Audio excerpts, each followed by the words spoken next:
If your paintings keep looking messy, no matter how many layers you add, you might be making one of these 3 mistakes.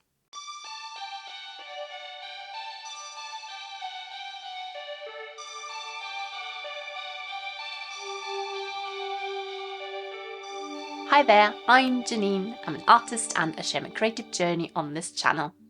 Mistake number 1, overlayering instead of refining.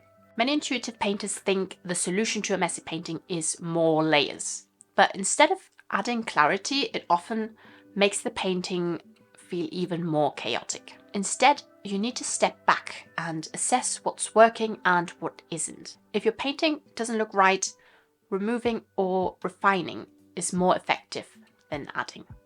On this piece, I could just keep on layering intuitively. It's already got a few layers on here, but I'm at the point now where I need to check what's here and maybe refine things a little bit more. Everything's quite hectic. I've got a shape here, and a shape here of a darker value that all are kind of competing with each other, and a lot of texture. So I think I want to bring in some calm. Question is, where do I want to do that? Maybe up here? Do quite like those marks, so I might just make them a little bit calmer. I'm only glazing over here, so it's just a transparent layer.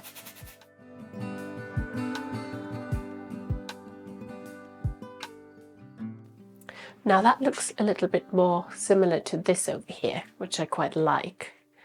And then I think this down here is a bit too strong.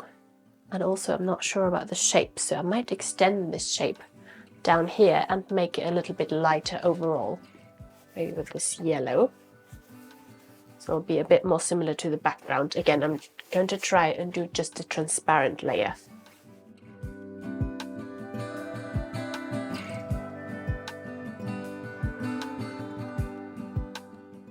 And then down here, I think I need it to be a little bit darker.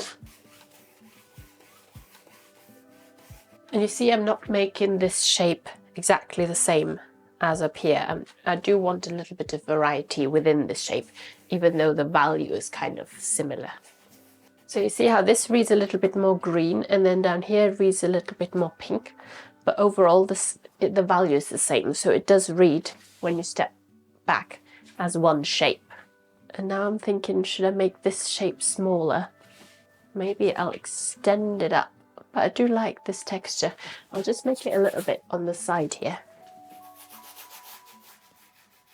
And again, you see this, the color's kind of different, but the value is the same as this. And then this blue shit is what I did last in the previous session. And it's quite foreign, so I need to bring that into the rest of the painting a little bit more. So maybe I'll paint over it with a few of the colors that are in the painting. Maybe what I've already got on my brush. Or this light kind of greenish color. I'll put a bit of that down here as well. If you like this video, consider subscribing. And now I'm looking, where else can I maybe take something away? There's a lot of competing areas. There's this texture here, texture there. I might have to sacrifice one of the areas of texture to make the other texture more, be able to come through more. So I'm thinking maybe this texture here, I might need to get rid of.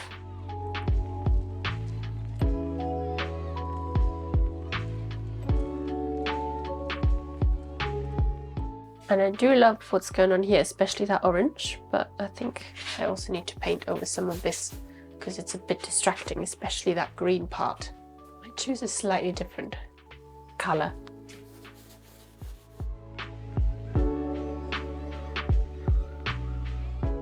And now I've brought in this more pinky hue, kind of a lilac.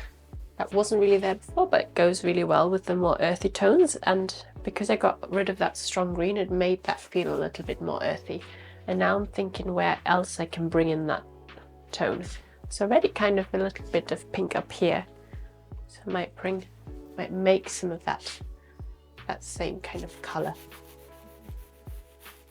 And then also down here maybe. And maybe if I make this area calmer, the rest can stand out more.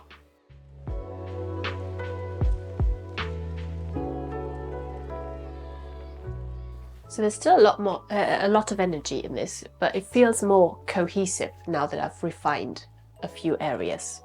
Mistake number 2, ignoring the composition.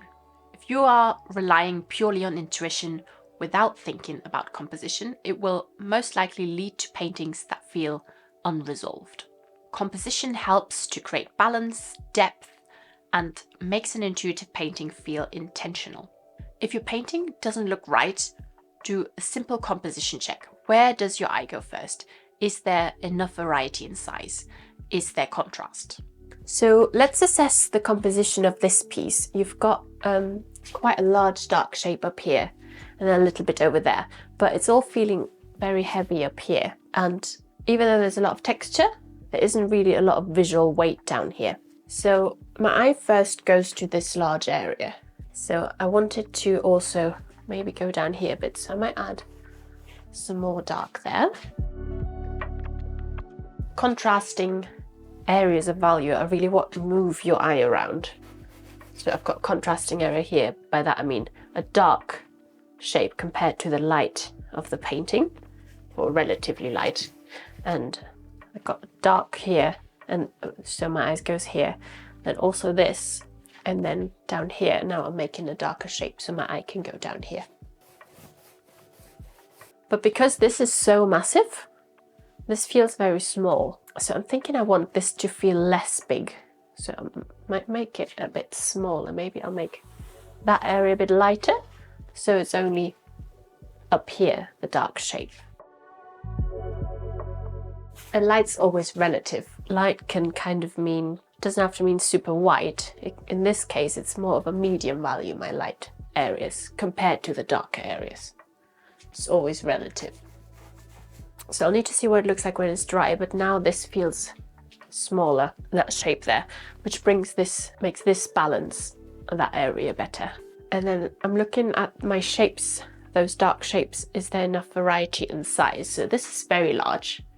And then I've got this one and this one, and this kind of reads like one shape, I would say, of value, which is different to this. And then I've got this and this, which are fairly similar, but I think they're different enough because this bit kind of blends into that area slowly, which makes it very different to this, which is more defined.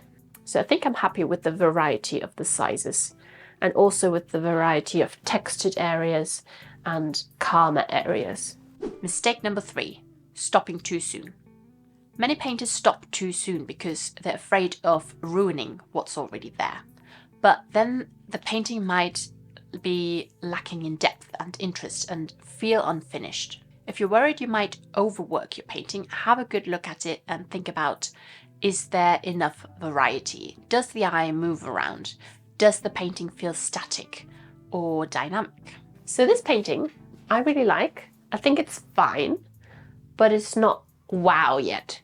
So I think the composition is okay. The colours I'm loving. It's a lot brighter than what I usually do, but I do really like it. But I feel like something's still missing. And in that case, what I do is I disrupt the painting.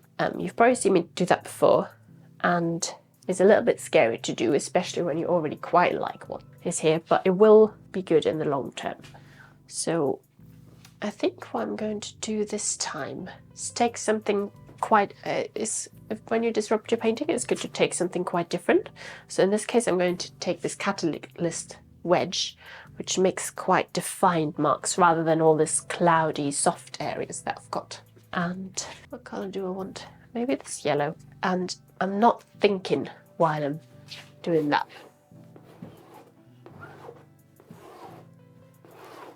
I'm doing this intuitively.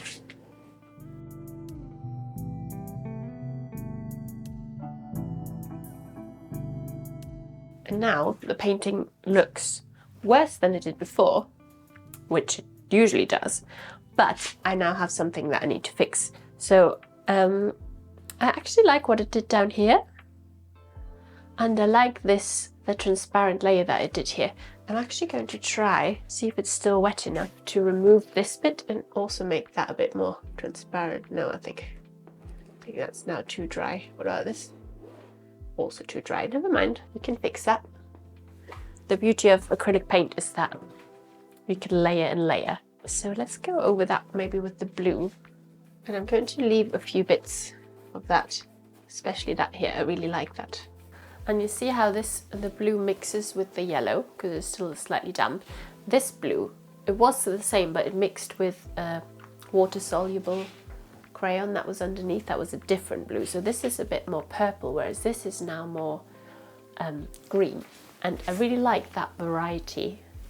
So I'm going to see if I can do that over here as well. I'm going to see if I want to leave this line for now.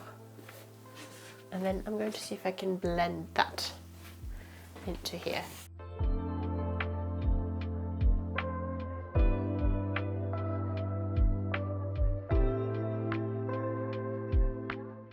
I teach all of this in my new course, Composition for Intuitive Abstracts, with my flexible step-by-step method. I will teach you to transform your paintings from messy pieces to beautiful works of art. You can find all the details about the course in the link in the description box. Thanks and bye bye.